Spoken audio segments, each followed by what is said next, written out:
Былтыр бир түшүмүн алды. Былтыр көчөт болчу, быйыл уже түшүм бере баштады. Кайра эле бошотмолор. Эми көрүнөт.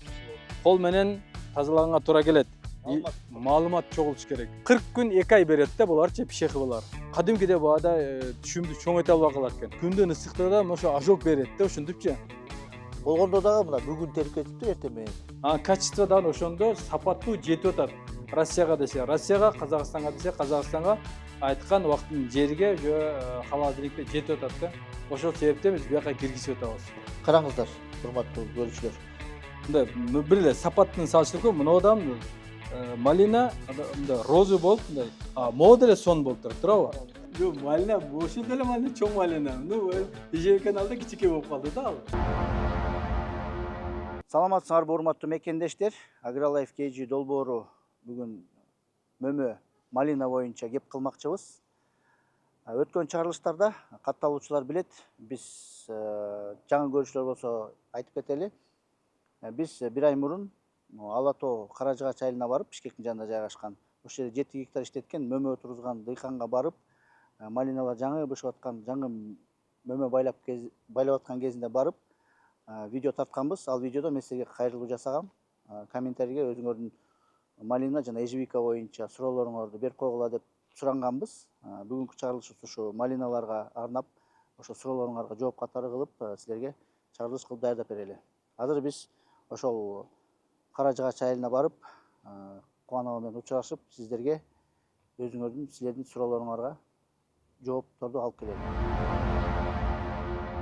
Алгачкы сурообуз видеонун жүктөрү менен эле подкормка боюнча деп сурап калышты.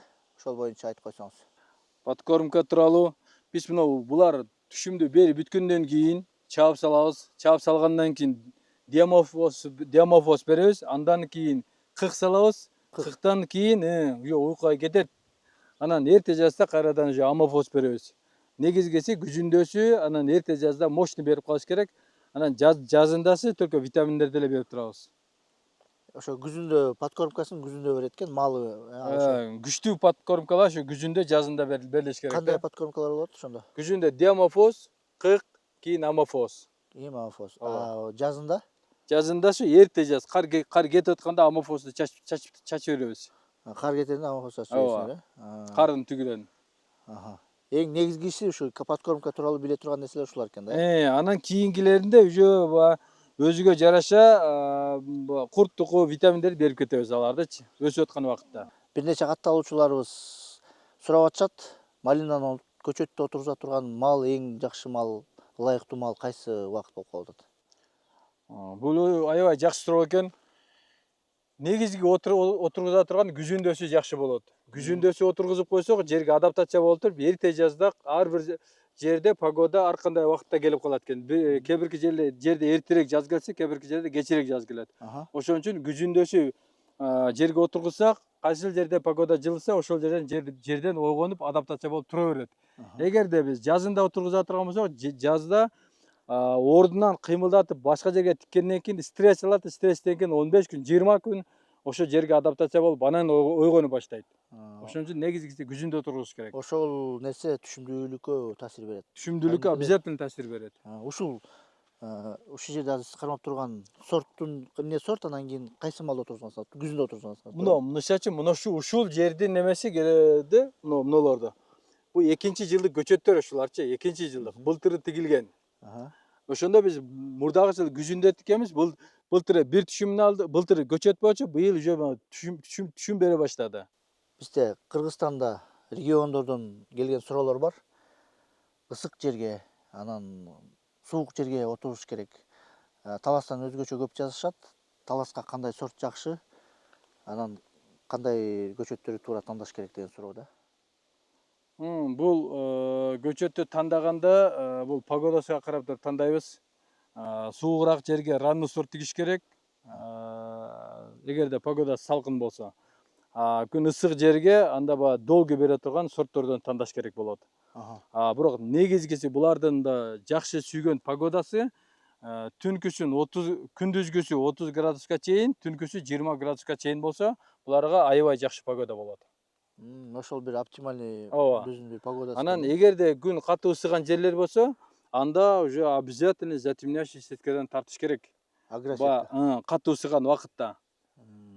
Эми ошол катуу ысып аткан биздин региондор ушу Ош, Баткен жакта да ошол жака агросетка сөзсүз түрдө керек окшойт, Ал бул сетканы тарта турган болсок, затемняющий сетканы. Анын өзгөчөлүгү мында пайдасы мындай бул жака берген жакшы жагы аябай көп экен да, плюс жагы аябай көп экен. Бул нерсени биз практически көрдүк. Себеби дегенде бул салкын болсо, түшүм күн катуу ысыкта могулар жер иштей албай калат экен да, могуларда жүдөп малиналар. Кадимкидей баада түшүмдү чоңойто албай калат экен. Өзүнүн жанын багыш үчүн өзүнүн жанын карап калат экен да, түшүмдү чоңойто албай калат экен да. Эгерде погода жакшы салкын болуп турса, анда булар өзүнүн түшүмгө жакшы иштейт экен да, түшүмдөр чоң сапаттуу болот экен. Бул демек стресс болуп атат да. Стресс болот экен. Стресс болуп атат, анан ошол түшүмдүүлүккө азайтып коет экен да. Сиз айтып калдыңыз, ысык жерге бир көчөт отуруш керек, бир сортун отуруш керек, суук жерге бир сортун отуруш керек. Келе эле ысык жерге, мындай ысыгыраак жерге деп коелу, Баткен, Ош жактарга Бишкекте деле ысыйт. Кайсы сорттор ылайыктуу болуп калышы мүмкүн? Бул сорттор азыр аябай эле сортту көбөйүп кетти. Эгерде мындай элдин 80% полька менен палана тигип атат да.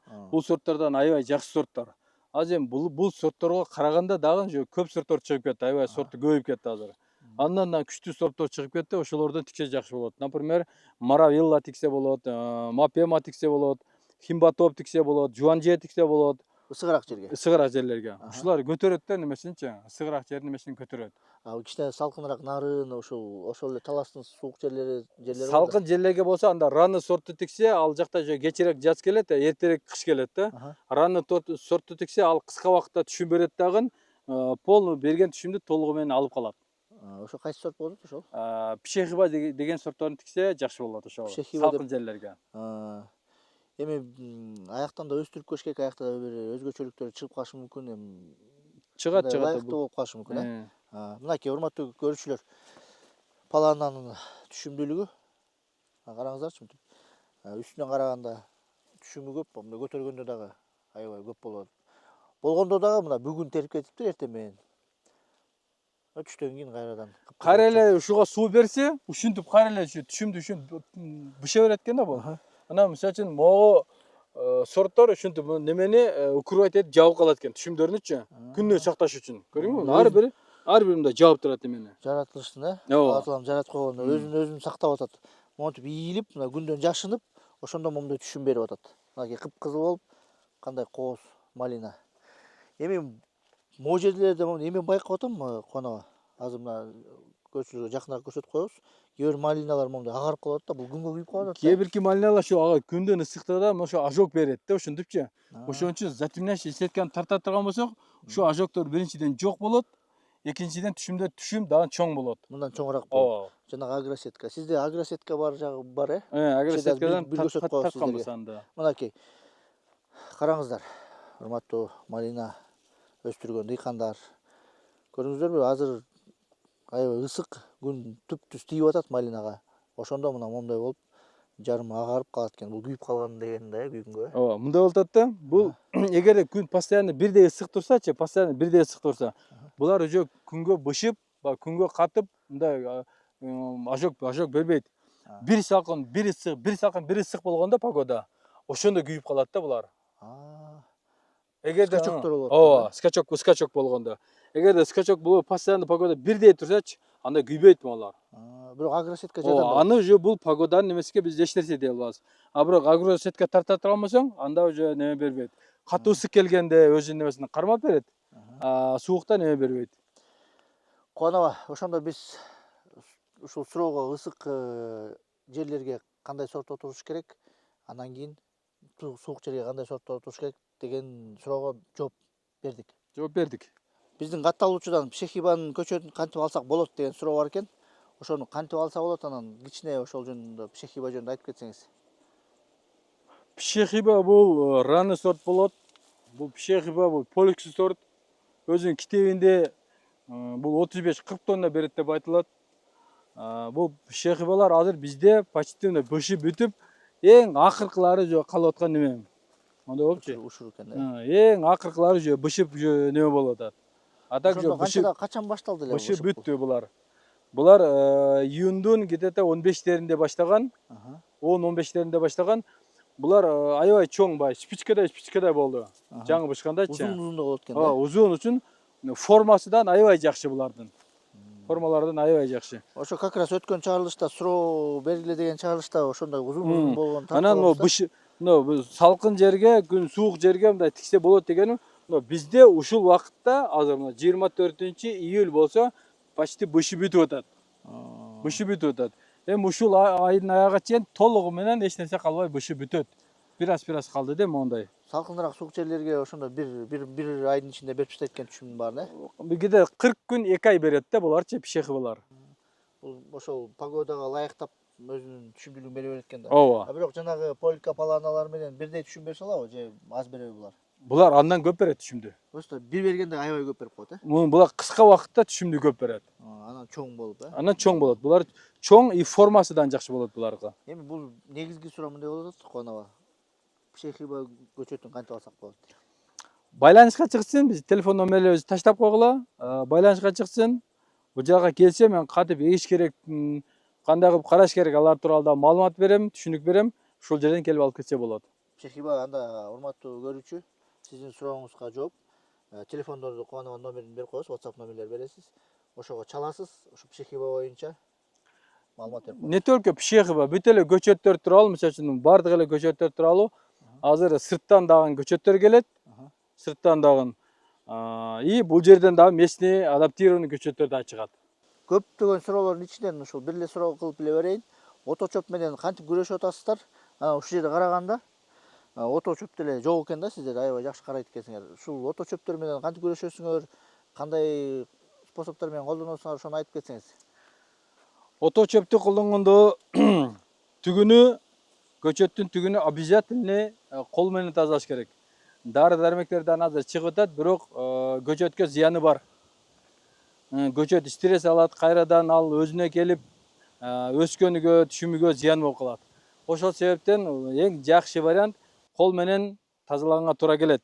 Бирок мына ортолукту биз мотоблок же болбосо трактор, биздин баягы кичинекей тракторлор бар. Ошо трактор менен кирип фреза салабыз или мотоблок менен фреза салабыз. Ошо менен эле биз 2 жолу же фреза салганда ортолук таптаза болуп калат. Көчөттүн түгүнү 2 жолу же жумушчулар отоп кетет. Ошо менен эле таптаза турат бул. Бир жагы мына капельный болгону жакшы бул. Бул жака суу жетпегенден кийин бул жактан кийин чөп чыкпай калат дагы. Ортолук таптаза турат. Мында тергени, тиги басканы ыңгайлуу болот. Эң башкысы көчөттүн түбүн кол менен отош керек. Көчөттүн түбүн кол менен отош керек. Эң башкысы. Ошол экен да, баягы көчөттү зыян келтирип койбош үчүн, тамырга. Көчөткө тамырга дагы зыян келет, могу стресс алгандан кийин өсүшүгө дагы зыян болот. И анан жакшы өспөй калса, түшүм да слабый болуп калат. Ото чөп менен ушундай Күрөшкөнгө туура келет. ар бир катарларды карап чыксак, Кубанованын катарларын баарын бүт жакшы отолгон. Ото чөп көрбөйсүң да. Ассаламу алейкум. Биринчи жаңы баштайын деп жаткан дыйкандар эмнени билиш керек дейт? Биринчи суроосу экен да, бул 3-4 суроо бериптир. Эмнеден башташ керек? Биз бир чыгарылыш даярдадык эле ошол боюнча. Сиз азыр кыска-нуска эле айтып берип койбойсузбу? Химотоп деген сорт болот. Бул уже жана эле же терип кетти буларды. Биринчи баштайм деген киши мындай эртеге ушуларды тигип артка кетип калбаш үчүн биринчи илим алыш керек. Маалымат чогултуш керек. Маалымат чогулткандан кийин уже ал билет өзү кандай сортту тандаганды билет. Анан кантип карагандын жолун билет. Анан ошонун ичинде уже бизге дагы келсе, биз дагы кантип караш керек, кантип дарылаш керек, кандай кылып тиккенде расстоянияларын кандай кылыш керек. Ошолорду бүт барыгын ошол убакта кенен түшүндүрүп айтып кетели. Экинчи суроосу бар экен, сапаттуу жана арзан көчөт кайсыл жактан алсак болот дептир. Чындыгы бир дыйкан жазган экен, баштайын деп атса керек да. Баштай эле экен бирок. Сапаттуу деген сапаттуу арзан аны билбейт экенмин аны. Негизи биз Кубанова экөөбүз буга чейин бир кеп кылып атканбыз. Сапаттуу деген сөз, анан кийин арзан деген сөз эми элдин баары жакшы көрөт, бирок эми Бири-бириге дал келбеген сөз болуп дал атпайбы? келбеген сөздөр болуп атат. Сапаттуу деген сөз бул кымбат, Ооба. арзан болбойт. Ооба. Арзандын иши арзан деген да сөз бар. Ошондуктан сапаттуу алам десеңиздер, маалымат топтоп, анан арзан расчет кылбаш керек. Арзан нерсе всегда өзүнүн немесиге Минусу бар. көңүлүдөгүдөй болбойт да. Ооба. Так. Негизи сиздер өзүңүздөр көчөттөрдү кайсы маалдарда, дагы ошондой бир комментарийде суроо бар да, көчөттөрдү кайсы маалда сатасыздар? Кайсы маалдарда алышат элдер көбүнчө? Көчөттөрдү биз көчөттөр основном күзүндө, октябрдын аягында уже уюкка кете баштайт, түшүнү берип бүтүп, уже уюкка кете баштайт. Ноябрдын башында ошол убакта уже алып туруп тиксе болот. Октябрдын аягынан ноябрдын башыдан алып тиге баштайбыз, погодага карап туруп. Крайнем случае ноябрдын башынан башталат. Сиздер көчөттөрдү кантип сатып атасыздар? Заказдар барбы? Ошол боюнча бир айтып кетпейсизби? Бизде көчөттөргө заказ көп. Көчөткө, малинага, ежевикага, бул жагы Америкадан бүт өзүнүн жарандар иштеп жүргөн жарандар байланышка чыгат. Кореядан чыгат, Турциядан чыгат. Казакстан, Өзбекстандардан бияка көп киши келет. Кыргызстан, Улуңбурчудан дагы көп киши келет. Бүгүн бир киши келди. Воронцовка жактан 10 гектарга заказ берип кетти көчөткө. 10 гектарга. 10 гектарга көчөт заказ берип, ата-энесин алып келди. Алар бирге дагы бүт өзүнчө бүт түшүнүк бердим. Анан тиккенде мындай көп количество менен тиккенде бир тараптуу тигип албаш керек. Бир тараптуу тиккенде ал болбой калат. Себеп дегенде азыр элдердин басымдуулугу ежевикага басым коюп атат да. Бүт ежевиканы бир тараптуу тигип алганда, эртеге баасы түшүп кетсе, ал адам үчүн минус болуп калат. Бир тараптуу дегениңиз бир сорт дегениңизби? Например, бир ежевиканын өзүн да. Мисалы үчүн 10 гектарга тиге турган болсо, хотя бы жарымын малина, жарымын ежевикага тиксин дегеним да менчи. Башка сорт. Башка неме кылып. Сорт эмес бул. Ежевика бул башка нерсе да бул. Культура, башка өсүмдүк деп атасыз да. Малина бул башка, клубника бул башка. Болсом, малина 3 гектар малина, 3 гектар ежевика, 4 гектар клубникага тиксин да, неме кылыпчы. Бардыгын бир тигип алганда, бул бардыгы бир бышы бергенде дагы рабочийлер жетпей калат. Ошол жактарга чейин эсеп кылыш керек буларчы. Ошон үчүн тиккенден мурда планировать этиш керек. Сортуну дагы бир ранный бышы бүткөндө экинчи башталат, экинчи бышы бүткөндө үчүнчү башталат кылып тигиш керек. 10 гектар жерге бир культураны отургузуп туруп, бир сорту отуруп коюп, бир маалда бышканда башы айланып, эчтеге жетишпей калат. Жетпей калат, бышып, ал төгүлүп бүтөт андачы. Анда болбой калат. Эгерде мындай жакшы болуп берсе, бада анда уже жакшы сатып калды. Эгерде дайым эле ушундай боло берет, мисалы үчүн былтыр, быйыл жакшы, аябай жакшы. Эмки жылда кандай болот, ким билет аны. Андан кийин кандай болот, ким билет. Ошон үчүн разный тиге турган болсо, менде ушундай практика болуп атат. Экспортерлор бардыгын бир жерден алгысы келет экен да. Например, клубникасын, ежевикасын, малинасыны бардыгын аларга бир жерден жүктөп кеткен, аларга жакшы экен. Ошон үчүн көп жерге тиккендер ушу бардыгын бириктирип тиксе жакшы болот. Бир тараптуу кылбай. Кийин булардын продажасында ойлош керек, алар өзү жебейт. Продажасын ойлоп, ошо бардыгын бир тиксе, бир жерден алып кетсе, алга саткан адамга дагы, алып кеткен адамга да жакшы болот. Аке, урматтуу дыйкандар, көп тажрыйбалуу, опытный дыйкандан кандай лайфхак сонун болуп атат. Ошондо деген аябай көп жерлер, 10 гектар көп эле жер да. 10 гектар жерлерге ээ болом деп өмө менен иштей турган болсоңуздар, пландаш керек экен. Ошол туура пландаганы сиз дагы бир келсе биз кеңешип көрөбүз, кайсы сорттор туура келет. Ал сорттору көп. Мисалы үчүн малинанын эле бир 10 сорту бар, ежевиканын бир 10 сорту бар. Ошолордон пландаштырып туруп, мындай сортторду выбор кылып туруп, анан кийин мындай советтешип тигебиз. Анан ошого жараша караган жолдорун түшүндүрүп айтып берем ошол убакта. Сиздер мындай болуп калып атат да, эртеги пшехиба бир убакытта бышса, эрте бышса, булар кичине кечирээк бышып, ошондо бир рабочий силаны бир туура распределять эткени ыңгайлуу болуп атат да. Рабочий силаны караш керек болуп атат. Эртеге мисалы үчүн сбыт маселесин караш керек болуп атат. баары бир маалда чыгып кетсе, басы түшүп калган учур болуп калса. Ошондой моментке туура келип калса, баягы немеси акталбай калышы мүмкүн. Бир Постоянно. тараптуу тигип ала турганса, может быть, мына 2 жылдан бери ежевиканы почти 50% үшүк алып атат дагы. Мындай ежевиканын баасы жакшы болуп атат азыр.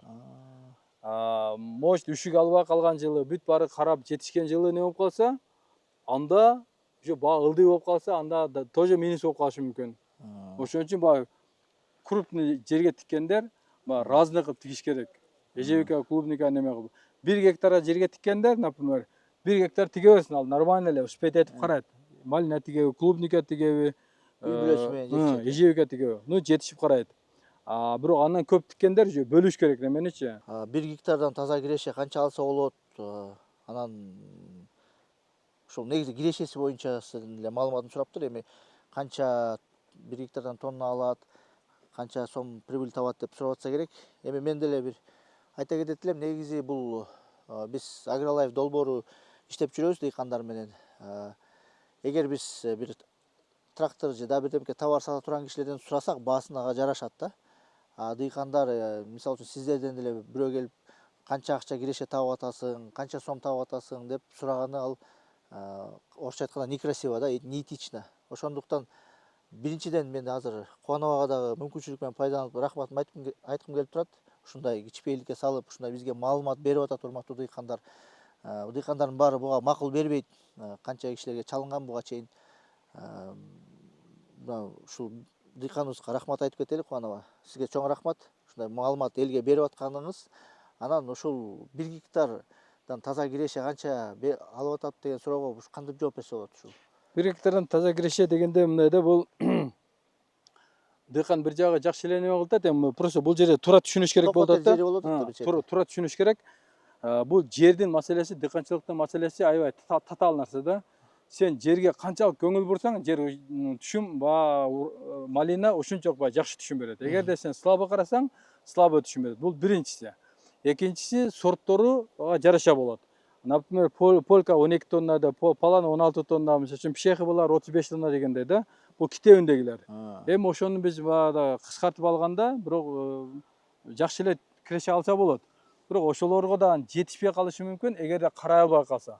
Ал эч кимден капа болбош керек, ал өзүнөн капа болуш керек. Жердеги, значит, жакшы түшүм ала албай калдың, түшүмүң жакшы чоң болбоду, значит, сен жакшы көңүл бура албай калдың. Маселе ушунда. Бул эми кайсы сорт болбосун, малинанын биринчи жылы, экинчи жылы китепте жазылган норманы бербейт. Экинчи, үчүнчү, төртүнчү жылдары берип баштайт. Экинчи, үчүнчү жылдардан толук бербейт. Себеп дегенде, Европанын погодасы менен биздин погода бир-бирге дал келбейт. Алардын погодасы салкын и влажный. Буларга салкын погода и влажный погода керек. Биздин погода ысык и сухой болуп атат. Ошого мисалы үчүн постоянно мен 50%-ин эсептеп неме кылам да. Орточосун алып келсиз. Орточосун алам. Бирок ошондо эгерде сен жакшы карасаң, орточосунан көтөрүп аласың. Слабый карасаң, значит, майда болуп калат, аны менен уже наоборот артка кетишиң мүмкүн да. Анан бул үчүнчү маселеси, бул рыночный немеси. Кандай сатылып калды да? Баа түшүп кетти или нормально эле болуп атабы? Например, бүгүнкү күн малина быйыл эрте жаздан башталганда 350 сомдон башталды. 350 сомдон. Азыркы күн бүгүн 24-июль 2024. Бүгүнкү күндүн приемныйдын баасы 150 сом. Экеси түшүп кетти. Ушундай. Бул масса кезинде баа таштайт. Ошон үчүн мен элге мындай айтып атканым, мындай разный тиккиле деп атканым ушул болуп атат да. Ошол бир чети да ошол экен да, баасына бир кымбат учурунда илинип калса, анда бир жакшы киреше көрөт. Эгер массага илинип барып сатып аткан кезде эми ал түшүнүктүү, арзаныраак болуп калат экен да. Мындай кыскасын айтканда ушундай болот да. Аны мынча деп айткан бул туура эмес болуп калат. Но азыр бул химботоп сорту, биз жана палана сорт, полька сорттордон келдик. Ошол жердеги сортко элден баада ушундай суроо болушу мүмкүн, канча түшүм берип атат деп. Азыр ушулку күндө биз эми кедеде бир 10 тонго жакын, кедеде 7,5-8 тонн, 10 тонго жакын түшүм берет деген ойдобуз. Себеп Кудайым буйрса берет деген ойдобуз. Себеп дегенде биз азыр бир рядты тергенде, например, 25 банкага чейин чыгып атат да, бир рядтан. Биз ошентип эле эсептеп көргөнүбүздө где-то бир 7 тонндан 10 тоннго чейин берет деген немедебиз. Ал жер сотук примерно 60 сотук жердеги жанагы биз көргөн жер. Эми бул жерде бөлүк тигилип атпайбы бардыгы. Ошо биз көргөн жер эл ушуну чыгарып алса болот. 50 ошол жер 60 сотук жерибизден где-то 10 тоннго жакын түшүм берет деген үмүттө турабыз да азыр. Примерно. Малинага МПКларды берсек болот, капельный берсек болот, и листовой берсек болот. Эки түрдө. Бирок капельный берген действиясы аябай жакшы болот. Эффективный болот. Аны өзүнчө ошо капельный жактагыны дары бере тургандай кылып, биринчи баягыдай неме кылыш керек. Ошолорду куруп алыш керек, немелеринчи, фильтрлерини бир жактан тарта турган бир бочкаларды коюп, ошентип неме кылып, МКларды ошол жактан берсе болот. Көбүнчө НПКны капельный орошение менен, тамчылатып согуш система менен берилет. Ооба. Жалбыракка редко бересиң. Листовой дагы берсе болот. Листовойдо баягы действиясы бир аз слабыраак болот. Капельный жагы да эффективный болот. Жалбырак, малинанын жалбырагы саргайып атат дейт. Малинанын жалбырагы саргарып атканы бул витаминдердин жетишпегендиги. Ал саргарганын түрү көп. Аны жалбыракты көрүп туруп анан кийин айтыш керек. Бул оорубу или недостатка витаминби? Ошону карап туруп айтыш керек аны. Узун туурасы дейт. Кантип отургузуп аткан узун туурасын сурап атса керек. Немени узун туурасыны неме кылганда, азыр мындай стандарт кылып тигиш керек. Эми полега тиккендин немеси башка, анан мындай огородко тиккенде башка да. Эгерде полега тиге турган болсо, ортолук немеси 1,82 метр болот, ортолук проход. Анан көчөттөн 50 сантиметр. 20 сантиметрден 50 сантиметрге чейин тиксе болот. Эгерде 20 сантиметр тиксе, уже батыраак жетишет бири-бириге. 50 сантиметрден тиксе, анда дагы жетишет, бирок бир аз убакытта тамырлары өсүп, анан жетишип келет да. Кысасы 20 сантиметрден 50 сантиметрге чейин тиксе болот, көчөттөн. Ортолук проходду 1,82 кылыш керек. Эки эмне үчүн ошо трактор өсүш үчүнбү же эмнеге мынча чоң? Булар шамалдап туруш керек. Булар канчалык шамалдап турса, аны оорулардан алыс болот. Өзбекстандан бир суроо келип атат. Өзбекче жазылып турат. Биз которсок, азыркы учурда калий берсе болобу дейт. Ушул мисалы үчүн июлдун ортосу. Ушу өзбекстандык тууганыбызга да рахмат. Бул жакта Өзбекстандан келгендер, Казакстандан келгендер да көп. Калийди бышып аткан кезде, бышатырган кездечи мына оролоп, же бышатырган кезде калийди бериш керек. Калийдин немеси моолорду уже калитетип, катуу кылып, анан бирдей бышырат. Бир эле мындай кыскача айткандачы. Ушул демек, ушул убакта июлдун аягы болуп калды, бериш керек. Ооба, значит, мындай королоп, же бышатырган кезде, бышып аткан кезде же калийди бере турган убакыт. Урматтуу дейкандар, мынакей результат. Ошо результатты көрүп атабыз. Биягында ежевика, биякта болсо малина. Ушул жерден, ушул контейнерден чогултулуп, бирге топтолуп, кечке чейин сакталып, анан сатылып кетип атыптыр, Ооба.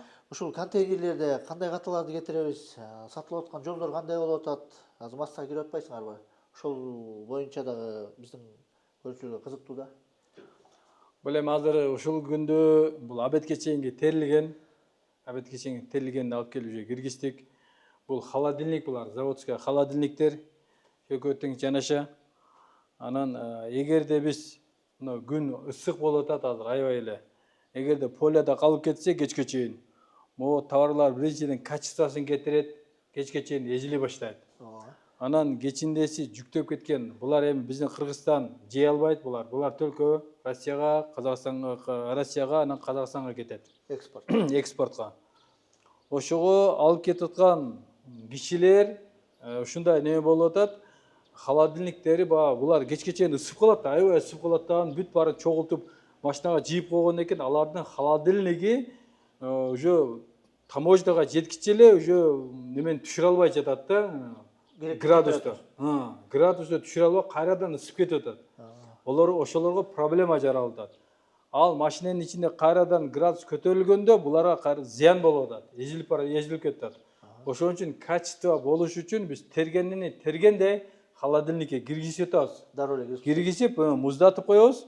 Кечиндеси келет, алар сразу холодильникке неме кылат, айткан градусуну 5 градуска койсо, сразу автоматически түшүп атат да алардын эмесичи. Потому что булар муздак болот да. Качество да ошондо сапаттуу жетип атат. Россияга десе Россияга, Казакстанга десе Казакстанга айткан убакыттын жерге уже холодильникте жетип атат да. Ошол себептен биз бияка киргизип атабыз. Бул эми бүгүн териптирсиңер, канчанчы күнү жетип калат? Бүгүн эми абетке чейин тердик, азыр абеттен кийин тергендер дагы киргизебиз. Машиналар келгиче холодильникте уже муздап даяр турат. Булар сразу бүгүн кечке жүктөлүп кетет. Кээ бирки жерлерге 2 күндө жетип атат. Жакыныраак жерге, алысыраак жерге 3 суткада жетип атат. Ушундай эми алар уже холодильникте алып кете берет. Туруп берет булар, э? Ооба. Бул малинадагы, ежевикадагы туруп берет. Эгерде алардын холодильниги жакшыраак иштесе, анда уже туруп берет. Холодильник же слабылашып кете турганбыз, ысып кете турганбыз, анда уже булар бузулат. Заводской холодильник бул Кыргызстандан заказ кылдыңарбы же башка? Жок, буларды биз Кытайдан заказ берип алдырганбыз. Атайын Кытайдан келген заводской холодильник деп келет. Бул өзүнчө бул интернеттен бурлактардан тапса болот. Ооба. Дагы эмне кеңеш бере аласыз ушул терилип атканда кандай сатылып атат? Азыр оңой эле сатылып атабы негизи? Эми азыр пока сатылганда сөз жок, буйруганча сатылып атат, жакшы эле, мында жалп жок. Главный баягыда ежилип кетпеш керек болуп атат да. Эгерде күндө туруп ежилип кетип атса, алар анда уже вареньяга кетип калып атат да. Вареньянын ценасы башка болуп атат. Экспортко кетип аткандын ценасы башка болуп атат азыр. Түшүгү да көп да туурабы? Түшүгү да проблема жаратып атат. Демек силерден эми бул товарный вид жакшыларын калтырасыздар. Товарный вид жок болсо вареньяга кетет экен. Товарный видтер уже экспортко кетет. Езилип бараткан болсо алар уже немеге кетет, вареньяга кетет. Бул сорт кайсы сорт турат азыр бул жерде?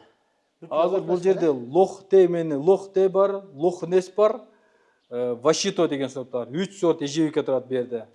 Малинадан болсо полька бар, палана бар и геракл бар. 3 сорт неме турат. Ушул ящиктерди алып бир өзүнчө азыр бир дегустация кылып, мындай бир айырмаларын мындай элдерге түшүндүрүп бербейлиби? Болобу ошончо? Түшүндүрүп берели, аны же бүт бардыгын ошол жака мындай кайсы сорту кандай экен, сапаты кандай экен, ошону мындай ал жактан көрсөтүп берели. Кичинекей тараза барбы сиздерде? Кичинекей тараза бар. Малинага караганда мына негизи ежевика аябай чоң болот экен. Болобу бул жерде алса? Көрсөтүп берейин дыйкандарга. Мынакей. Келип бери кичине жакыныраак келип тартып койсоң. Монтип мисалы үчүн бир 5-6 мындай эле алганда эле алаканга толук калып атат. Караңыздар, аябай чоң. Негизи булар деле чоң эмес экен, булар орточосу окшойт. Анткени жактан тартып жүргөндө мындан чоңдорун көргөнбүз да. Негизги сапатка караш керек, сапатка карашыбыз керек болуп атат да. Сапат, уже качество бул башка болуп атат да. Ошого өтүшүбүз керек болуп атат. Эгер ушул эле учурда мынакей бери көрсөтүп койсоң, мисалы үчүн малинаны мынтип алсаң аябай көп малина алыш керек да. Мындай салыштырып коеюнчу дыйкандарга. Малина менен ежевиканы салыштырып болбойт. Жок, эми салыштырып болбойт, билбегендер бар да. Көрөлектер бар балким. Мынакей карасаңыздар, канчалык разницасы чоң. Бул эми өзү деле малина деле майда экен. Жок, малина, ошол деле малина чоң малина. Ежевиканын алда кичике болуп калды да ал. Фонда, ежевиканын фонунда кичинекей болуп калды. Окей. Жүрүлө бияка. Бияктан мындай көрсөтүп коелу. Окей. Ежевиканы салып көрөлү. Караңыздар.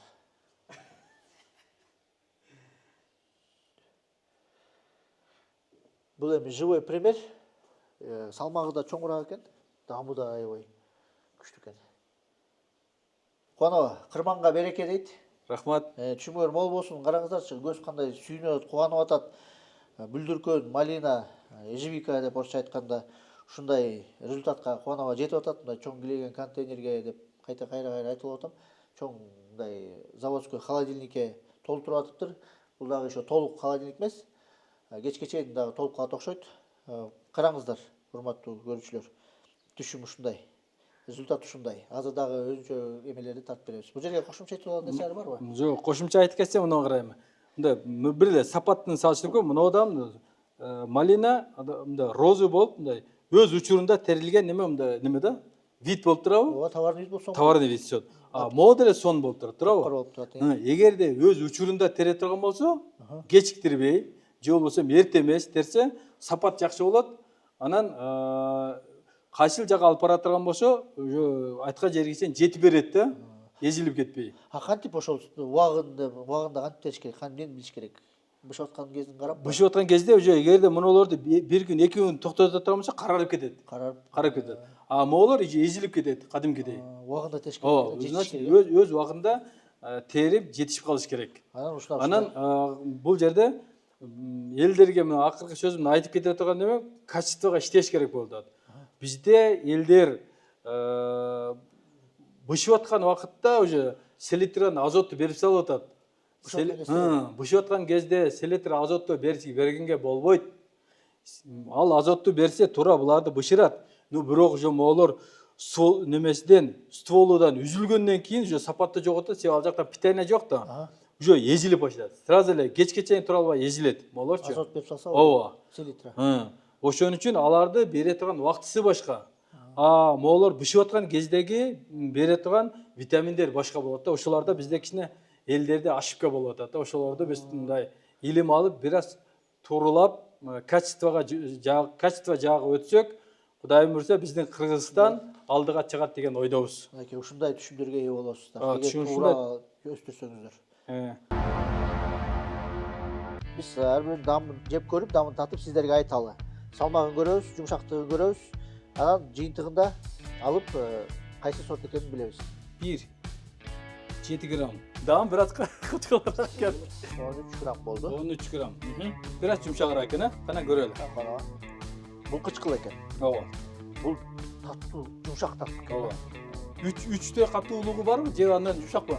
4 болсо, мынуга караганда кичине даамдуураак, бирок бул да кычкылыраак кирип атат да. Эми арасынан мага жакканым ол сизге айткандай экинчи жагы болот. Даамдуу, чоң, ичине жумшак. Бул жер тешип коюптурбу, дышать этип турат экен. Асты жагыдан, үстү жагыдан кандай болот, а? Өтө өзүлүп кеткен жок.